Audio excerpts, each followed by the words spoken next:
प्रभु मंगलमय महाप्रभु ठाकुरे हे बाबा धवलेश्वराय नमो नमः।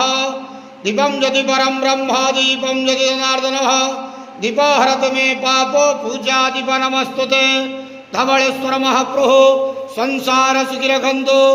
आज शुभ मंगलवार रे समस्त श्रद्धालु भक्त मानकर मंगल करंतु। समस्त श्रद्धालु भक्त मानक आशीर्वाद करंतु। मनस्कामना पूर्ण करंतु।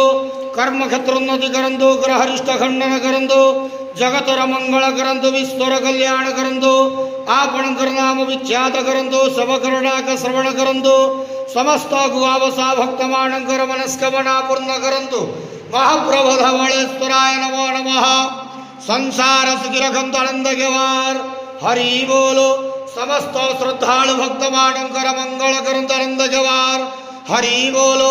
बाबा धवलेश्वराय नमो नमः।